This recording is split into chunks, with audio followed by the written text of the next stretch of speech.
Vamos a ir hablando un poquito de lo que es una evolución de los sistemas de regulador de voltaje. Teníamos al principio los mecánicos, que hablamos que eran los relés. Reguladores con una función simple, nada más lo que nos interesaba en ese instante era el voltaje de carga. Luego pasaron, ahora sí, los reguladores digitalizados. Utilizamos un chip o en algunos casos un circuito híbrido para regular el set point y algunas otras funciones básicas como de las 18 que les mencioné, pero no todas. Luego viene ahora sí la generación de reguladores controlados por el PCM del vehículo o por la computadora. Algunas señales, por ejemplo en el caso de los de Denso, que se les llama señal de control PWM controlado o RLO, y los sistemas RVC en General Motor o aplicaciones de General Motor que en realidad utilizan lo mismo, una señal de PWM para controlar los diferentes parámetros que estamos utilizando y de una forma muy dinámica y no tan estática como lo teníamos en los reguladores digitalizados, donde todas las funciones eran solo por lo que tenía diseñado el regulador. En este caso, ahora lo podemos modificar, la computadora lo puede ir modificando a conveniencia del algoritmo de decisión. Y ahora sí, entra la última generación, que son los reguladores Lean, los Campus, que ahora sí entran en, ya dejamos atrás lo que son las señales de potencia y señales de control, y es ahora lo que es meramente el intercambio de paquetes de datos entre la computadora y el regulador, de una forma muy dinámica, más sofisticada, y lo vamos a ir viendo un poquito más adelante, ¿ok? Algunas de las diferentes plataformas, por ejemplo, como en Lean, en BSS, en Watch, en Valeo, y aquí se, bueno, vamos a ir viendo así lo que es el tema de la interacción para que ahora cuando entremos en el detalle de la parte de circuitería lo podamos ver. Un break, ¿verdad? De hecho, genial, porque ahorita que vamos a entrar a hablar de ella, la parte electrónica de los reguladores, entonces vamos a cargar baterías ahorita, vamos a hacer un pequeño break. Por lo menos a mí me encanta bastante la parte de las nuevas generaciones de reguladores. Vamos a platicar un poquitito de, sin entrar en algo muy complejo, que es la construcción interna del regulador, pero sí les voy a mostrar de qué podemos esperar, cómo interactúan los diferentes protocolos de comunicación dentro del regulador en los modernos, llámese los Lean Campus, los .com, los BSS reguladores, qué consideraciones y qué tipo de protocolos se manejan en ellos y las diferentes respuestas y el trato específico que se le da a los retardos, por ejemplo, y algunas consideraciones de prueba. Posteriormente vamos a ir evaluando lo que son diferencias en reguladores, pero tenemos totalmente una apariencia idéntica o gemela, digámoslo así, y me gusta que tengamos este material para ver ahorita, porque muchas de las preguntas que me hicieron ahora en el café ha sido de unidades que se asemejan mucho unas a otras, pero con unas respuestas muy diferentes, y básicamente es el mismo tipo de consultas, por ejemplo, que yo diría que nos refleja cerca de un 70, un 80% de las consultas técnicas que nos llegan o que nos hacen en este tipo de charlas. Reguladores muy idénticos, pero que se espera una respuesta muy diferente. Ahora en la pausa, de hecho les comentaba un caso donde tenemos el regulador apropiado en aplicación equivocada. Entonces, si mandamos un regulador de esos al sistema diagnóstico, el ingeniero dice todo está perfecto, lo devolvemos y el cliente dice nada funciona. Entonces para cada quien tiene su verdad, pero no está amarrando, no está homologando. Entonces es ahí donde entra el famoso tema de las aplicaciones, el cruce de referencias, la identificación de la parte, y con mucho cuidado, que lo vamos a ver ahorita después de ese tema, es la parte de las pruebas y qué hacer, qué no hacer. Y si no lo tengo claro, mejor no le movamos, porque algo que ocurre muy a menudo es en este fenómeno de prueba y error, cuando no tengo algo muy seguro, es que las magnitudes de potencia sean tan dramáticamente destructibles que vayan a dañar un regulador sin que nos demos cuenta de que se dañaron. Entonces parte de lo que vamos a ir ilustrando en el avance de ese tema, ¿okay? Vamos a repasar ese temita porque ahí nos vamos a ir yendo con todo lo que son las nuevas generaciones de los reguladores. Un regulador como lo hemos visto, es el sistema como tal que controla, desde el punto de vista electrónico, en la generación de un alternador, que a su vez es un binomio, un matrimonio con la batería, para que todo el sistema eléctrico ande bien. Aquí diría yo que un vecino es el motor de arranque. El motor de arranque, ¿por qué? Ciertas interacciones negativas del motor de arranque también le pasan facturas a estos dos amigos, y lo vamos a ir viendo ahora más adelante, donde hay una sección que llamamos nosotros sistema de diagnósticos, fallas, y qué puede producir una interacción negativa cuando alguno de esos tres elementos tiene algún efecto nocivo. Entonces lo vamos a tocar más adelantito, ¿ok? El regulador de voltaje, básicamente, y una de las primeras funciones es prácticamente el controlar la corriente que se drena al motor, en forma, cantidad y en tiempo. En cantidad, por ejemplo, porque tengo rotores que drenan 5 amperios, pero si es de un camión que me entrega 280 amperios, por ejemplo, como hay algunos casos, el amperaje en el rotor se puede elevar hasta los 15 amperios. Entonces, hemos visto reguladores idénticos. En el caso de los de Delco Remy, por ejemplo, les comentaba, y algunos me mencionaban, mira, tengo estos 4 en opción. Nosotros fabricamos hasta 32 reguladores diferentes de esos, con circuitería y características eléctricas muy diferentes, desde la capacidad interna hasta ciertas consideraciones de polarización y de autoexcitación que varían de uno a otro. Hay de los que controlan rotores de 5 amperios hasta los que controlan rotores de 30 amperios. Tenemos el caso, más adelante se lo voy a mencionar, de uno que tiene inclusive la capacidad, si fuese el caso, de controlar un rotor de 50 amperios, y es codificado diferente para que ustedes vean de que si hay una aplicación especial, llámese industrial o equipo pesado o equipo de minería que requiera mucho amperaje, hay un regulador que está capacitado para controlar, inclusive si fuese el caso, un rotor que le drene 50 amperios, que es una magnitud casi que uno la esperaría para el secundario, o sea, la entrega del tenor más que para el rotor, pero para que ustedes vean la capacidad interna que pueda tener ese regulador. Luego de ellos, caballeros, tengo el sistema del estator, donde aquí tengo el rectificador. En algunos casos ya casi no se ven, pero en algunos otros sí, en lo que es el diode trio, el sistema de autoexcitación. Y aquí tengo ahora sí en la salida que carga la batería. En los sistemas más sencillos, cuando se cierra el switch de ignición, tenemos todas las señales eléctricas, solo nos falta ¿cuál? La señal de movimiento, para decirle que tenemos todos los elementos para comenzar a generar apropiadamente. Si todo está bien desde el punto de vista de diseño y ya está en movimiento el alternador, ya podemos esperar después de ciertas revoluciones de que esté generando, ¿ok? Tenemos el caso de los reguladores externos, caballeros, también, y aquí lo único que interviene y que pueda tener un efecto negativo es la longitud y la pérdida de voltaje por la longitud del cableado. Si aquí lo veo yo que tiene algunos pocos centímetros, pero me he topado casos donde me han hablado de inestabilidad de voltaje en algunos sistemas donde usan reguladores externos. Veo utilización de un cable de la longitud no apropiada, del grueso no apropiado, con una longitud bastante pronunciada, y tal vez con algunas terminales que no tienen contactos soldados y son muy frágiles y se mueven muchísimo, lo cual incrementa la pérdida de voltaje en el sistema del regulador. Si este es un regulador muy sencillo, pero aunado a ello le sumo de que tiene problemas de longitud de cableado y de grosor, mira, estoy casi que a las puertas de un sistema muy inestable y me va a responder muy pobremente a la demanda del circuito de potencia. Vamos a ir ahora evolucionando, caballeros, antes de entrar en detalle, ahora sí a lo que son los rectificadores. Esto es muy importante porque vamos a ir viendo que en los sistemas Link CAN-bus es muy usual ver otro tipo de diodo, y ahorita se los voy a preguntar, ¿verdad? Déjenme explicarle nada más la parte de la construcción y ahorita vamos a hablar de los diferentes tipos de diodos que existen. En este caso, por ejemplo, estoy ilustrando un diodo que llamamos diodos de presión o de inserción. Fueron muy utilizados hace unos 40 años. Después aparecieron los diodos de platito, le dicen en algunos lugares, y soldados en la parte de abajo y que tienen una terminal como esta. Luego aparecieron los diodos de botón, en algunos casos los diodos axiales de muy alta potencia, y ahora volvieron a ponerse de moda mucho los diodos de inserción. Tengo de una polaridad cátodo común o ánodo común, y de ahí, dependiendo de cuál es cuál, así o conduce o bloquea el paso de la corriente. En esta parte estamos claros, caballeros, cómo funciona un diodo. ¿Hay alguna duda? Sin pena para repasarlo. ¿Por qué? De ahí nos vamos a ir viendo a un poquitico la parte más complicada. Porque lo más sencillo un diodo es que conduce por un lado y bloquea por el otro. Eso es lo más sencillo por ahí. Electrónica y funcionamiento más de avanzada para poder determinar si estamos ante un sistema eléctrico saludable o no tan saludable.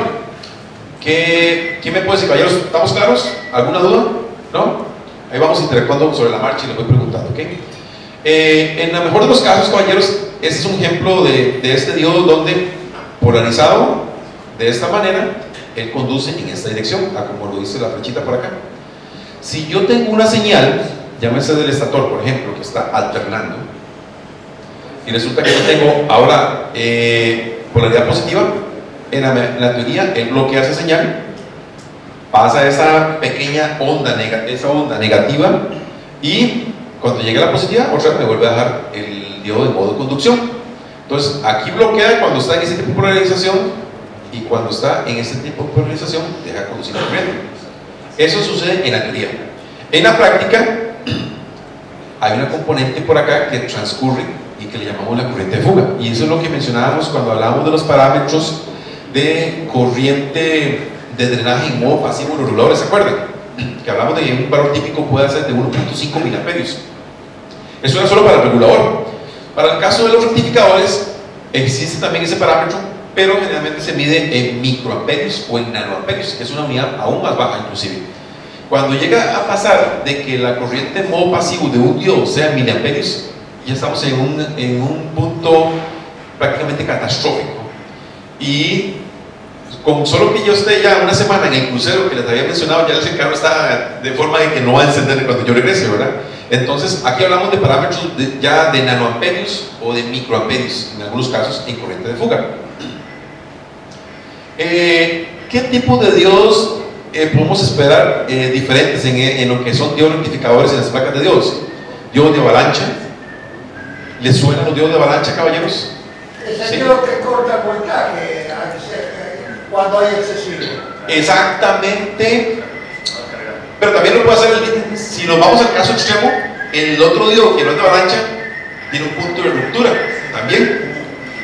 ¿Cuál es la diferencia entre el diodo de avalancha y el diodo que denominamos de alto voltaje o que no es de avalancha? Es ser en el común, correcto. Y básicamente en el diodo de avalancha hago la aseveración de que ahora sí, la corriente de fuga es muy alta, puede andar por los miliamperios, pero está programado por su construcción interna, y ahorita lo vamos a ver en la parte de construcción del semiconductor, de que en modo Zener él tiene una corriente de drenaje alto, pues eso es lo que facilita el fenómeno de recorte a cierto voltaje, pero es un voltaje ya fabricado para tal evento. En el otro diodo, por ejemplo, hay diodos de alto voltaje que nominamos de 100, 200, 300, 400 hasta de 600 voltios, y los que los denominamos no de avalancha o diodos de alto voltaje, y los denominamos de ese valor porque significa que después de ese valor existe una zona de histéresis donde el diodo ya comienza a recortar. No es que sea Zener, pero ya sus componentes internos tienen un punto de ruptura donde comienza a dejar pasar corriente reversa. A diferencia de los diodos de Zener, cuando llega a ocurrir ese evento, el diodo puede ser de que nunca regrese al modo normal y ya quede completamente con una corriente de fuga. Es un tipo de diodos entra en una zona que se le llama zona de fuga irreversible. Significa que ya quedó con una avería, puede haber sido por un pico de voltaje, por una mala reparación, por algún golpe o por un defecto de fabricación. Entonces eso es lo que diferencia al diodo de avalancha al diodo de alto voltaje en algunas de las características que vamos a mencionar. También está la diferencia obvia de las polaridades. Aun cuando sean gemelos por fuera, puede ser que yo tenga un diodo positivo y un diodo negativo, si no hay algo que me ayude a diferenciarlo, visualmente hablando. Tengo el amperaje. En el amperaje no va directamente proporcional al tamaño físico del diodo. Ojo que lo menciono muy así. Aun cuando puedo tener un diodo muy chiquito que consuma, que sea para 5 amperios, o un diodo muy grande que se diga ser para 25 amperios, perfectamente el de 25 puede ser que tenga un cristal semiconductor como el de 5, pero yo no les digo a ustedes, pero que me ahorro un dinerito y está allí, ¿verdad? Entonces aguas, porque en esa parte de la proporcionalidad de tamaño no siempre se cumple por esas aseveraciones que les estoy mencionando. Después está la corriente de fuga, muy importante, haciendo la pausa y aclaración en el caso de los diodos Zener o de avalancha, que tienen una corriente de fuga ya programada para que funcione como Zener como tal. Entre menor sea la corriente de fuga en un diodo que no es Zener, nos dice mucho de la salud, de la calidad de la construcción de ese diodo, ¿ok? Y existen varios tipos de construcción de Dios. Están los que se llaman de juntura abierta o pasivados con vidrio. Ahorita lo vamos a entender más cuando les muestre una gráfica que tengo por acá, que es esa. ¿Okay? Esta es si lo quisiéramos ver en un osciloscopio, en un trazador de curvas, el diodo, existen diodos de germanio, diodos de silicio, y ellos en modo de conducción directa, pues ya a partir del punto 3, si es de germanio, punto 7, comienzan a conducir, hasta que ya, si es un diodo de 50 amperios, él puede drenar 40 amperios perfectamente, y en modo de conducción directa, tenga una pérdida de voltaje en su juntura de 0.7 voltios. Si es un diodo no de avalancha, él va a bloquear la señal. Si es que la señal del estator puede estar llegando a los 100 voltios, pero es un diodo de 200, la bloquea perfectamente sin ningún problema. Si es un diodo de avalancha, y por ejemplo en el caso de los sistemas de 12 voltios que hay de los famosos diodos de avalancha de 24 32, que es el rango de ellos, cuando el voltaje llega a superar los 24, él comienza a abrir las compuertas y comienza a dejar pasar corriente para mantener el voltaje en ese nivel. Entonces se mantiene entre los 24 y 32 voltios, estabilizando una cresta. Igual lo van a hacer los otros diodos del puente rectificador hacia abajo, controlando la otra parte de la cresta. Entonces vamos a tener control de recorte. Pero esos son diodos de 12 voltios. También hay diodos Zener para otros tipos de voltaje, para los que son de 36 a 48 voltios. Entonces en ese rango van a ir recortando. Están diodos que recortan entre los 52 y los 62 voltios para otros rangos de operación de otro tipo de alternadores. Entonces, para que ustedes vean de que no puedo intercambiar yo diodos de un sistema de Zener de 24 voltios por unos de 12 voltios por esa diferencia que les estoy mencionando. ¿Okay? Este es un diodo como tal, caballeros. Este mismo caballero que está por acá, le hicimos un corte transversal. Esta parte es la parte de cobre, es muy importante. ¿Por qué? Este es el diodo como tal, el cristal semiconductor. En su modo de conducción de corriente, él genera mucho calor. Si no tenemos diseñado un buen sistema de disipación de potencia, en donde el calor que se disipe acá se transfiera al cobre y ese a su vez en el aluminio, el rectificador, y ese a su vez en la carcasa del alternador, que a su vez está siendo enfriado por el abanico, el diodo puede ser que se destruya rápidamente si no tiene un buen sistema de enfriamiento. Luego tengo la soldadura de alta temperatura, ya vamos a platicar de ello, tanto arriba como abajo, y ese es el diodo semiconductor. Y este es el pincito de cobre que se encarga de llevar la conexión eléctrica entre las terminales del estator y el diodo como tal. Esta soldadura, hablábamos en plano de soldaduras de 60-40, que es la soldadura de más bajo punto de fusión, generalmente cerca de los 169, 170 grados centígrados. Pero también tenemos soldaduras de alta temperatura que son las estaño, plomo, antimonio, que llegan al punto de fusión cerca de los 260 y algo grados centígrados aproximadamente, o estaño, plomo, plata, a cerca de los 221 grados centígrados. Esa es totalmente de alta temperatura. Esperamos de que ni siquiera le haga ninguna fatiga cuando en el compartimento del motor o del alternador la temperatura llegue a los 125 grados centígrados. Por eso es que se usa temperatura de alta temperatura. Preguntaban al inicio si aquí es usual hacer reparaciones de puentes rectificadores, porque si es usual, hay que tener consideraciones muy específicas de que si yo tengo un diodo que usa soldadura estaño plomo plata o estaño plomo antimonio y voy a hacer una reparación con estaño plomo, si el diodo tiene la capacidad de soportar temperaturas de 260 grados centígrados y metí un intruso en el componente eléctrico que nada más soporta 169, se degradó completamente la calidad del rectificador como tal. Entonces no quiero decir que le va a fallar a 0 kilómetros, a los 100, a los 500, pero si es algo que se hizo y se comprometió la calidad térmica o el desempeño térmico del rectificador, puede ser de que llegue a tener una falla prematura. Entonces, se lo menciono por aquello para que tomen la consideración de que si se hace este tipo de reparación hay que saber muy bien qué tipo de soldadura se está utilizando para que se use la soldadura apropiada para tal efecto. Hablamos al inicio de que el tamaño del diodo no es directamente proporcional en algunos casos a la capacidad eléctrica en amperaje del diodo. ¿Por qué? Este diodo representa por el tamaño diodos que pueden ser de 25, de 30, de 25, 40, 50 hasta 60 amperios. Pero perfectamente podemos colocar aquí, en lugar de este cristal, que generalmente tiene el tamaño de un cabello por un área cuadrada, dependiendo de la potencia de 3, 4, 5 milímetros, puede ser que coloquemos un diodito muy pequeñito, de nada más de 1 milímetro, área cuadrada y el mismo grosor. Entonces ya no va a ser un diodo de 50 amperios como lo pudo haber sido, sino un diodo de 10 amperios.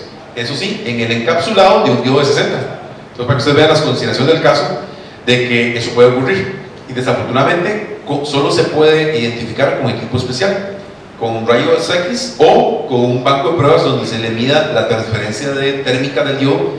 Si es un diodo muy pequeño, que nada más tolera 10 amperios, y yo le comienzo a propósito inyectar pulsos de 50 amperios, los diodos que tienen un cristal muy pequeño comienzan a ver una respuesta térmica dramática, pidiendo auxilio para que se enfríe más rápido, ¿verdad? Porque es un cristal muy pequeño. Mientras que si es un diodo grande de 50 amperios, pues tiene una curva normal de disipación de potencia. Entonces, este es el ejemplo que les digo. ¿Por qué? El verdadero diodo es el cristal que está aquí adentro y es el que dice cómo se comporta ese ya instalado en el rectificador.